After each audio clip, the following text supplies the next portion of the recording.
Israel आणि America यांच्यामध्ये सुरू असलेल्या युद्धाच्या पार्श्वभूमीवर देशात इंधन टंचाई निर्माण होण्याची भीती व्यक्त केली जात आहे।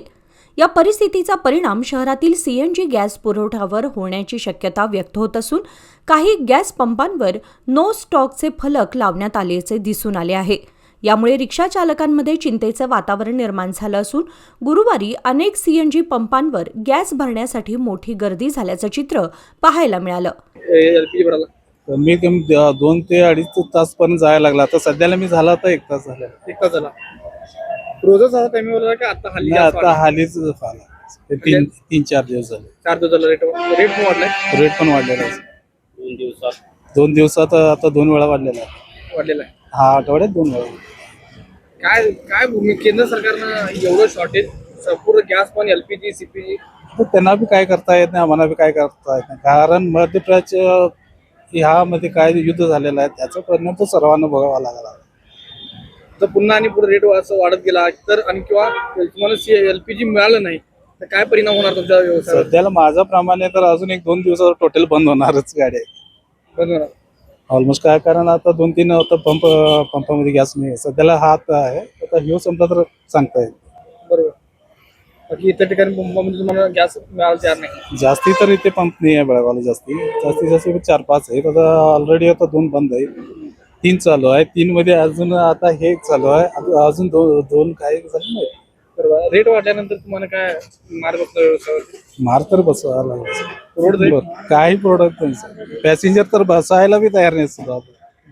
मग घर चालवायचं म्हटलं की सर्व ड्रायव्हरांना सुद्धा तर मुश्किल आहे। काय कारण आहे? म्हणजे बस फ्री असल्यामुळं काय? एक तर बस फ्री, सेकंड तर हा युद्ध जे व्हायला लागला त्याचा परिणाम तर भोगावा लागला सगळा। आणि मीटर सक्तीचं पण मीटर सक्ती म्हटलं हा अशा परिस्थिती झाल्यावर मीटर सक्ती तर कसं चालणार सर? हा आता 68 होता, आता सरळ 70-72 पर्यंत आला। मग कोण रोजचं असं कमी जास्त कोण वाढून देणार बी नाही। मग आमचं तर कष्ट बघणार तरी कोण? घर चालायचं तर सध्याला मुश्किल झालं। शहरामध्ये मोठ्या प्रमाणात रिक्षा सीएनजी गॅसवर चालतात, त्यामुळे भविष्यात वाहनांसाठी गॅस उपलब्ध होणार नाही अशी भीती रिक्षा चालकांमध्ये निर्माण झाली आहे।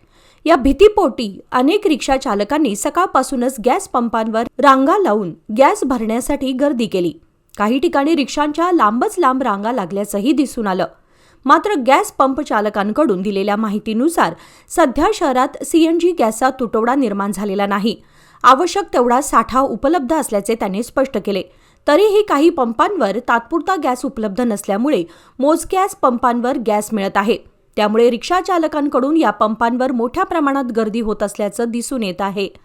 सध्याच्या परिस्थितीत अफवांमुळे नागरिकांमध्ये भीतीचं वातावरण निर्माण होत असल्याचं चित्र असून प्रशासनाकडून योग्य माहिती देण्याची गरज व्यक्त केली जात आहे।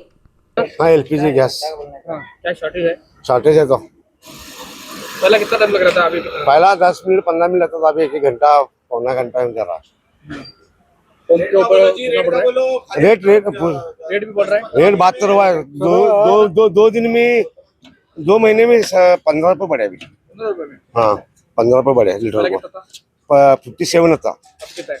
अभी 72।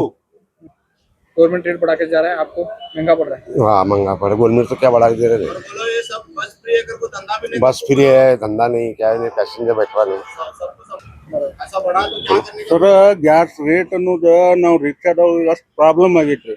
ಮೊದ್ಲು 57 ರೂಪಾಯಿ ಗ್ಯಾಸ್ ಇತ್ತು, ಈಗ 72 ರೂಪಾಯಿ ಗ್ಯಾಸ್ ಆಗೈತಿ। ಒಂದು ಮಾಡುದ್ರಿ ಏನೋ ಕೇಳ್ಬೇಕಂದ್ರು ಕಸ್ಟಮರಿಗೆ ಬಾಡಿಗೆ ಹೇಳ್ರ ಅಷ್ಟು 50 ರೂಪಾಯಿ ಹಂಗಂತಾರ। ನಾವು ಈಗ ನೋಡ್ರೆ 72 ರೂಪಾಯಿ ರೇಟ್ ಐತಿ, ಕಸ್ಟಮರಿಗೆ ನಾವು 50 ರೂಪಾಯಿ ಹೇಳಿದ್ರೆ 50 ರೂಪಾಯಿ ಇದು ಅಂತ ಹೇಳ್ತಾರ।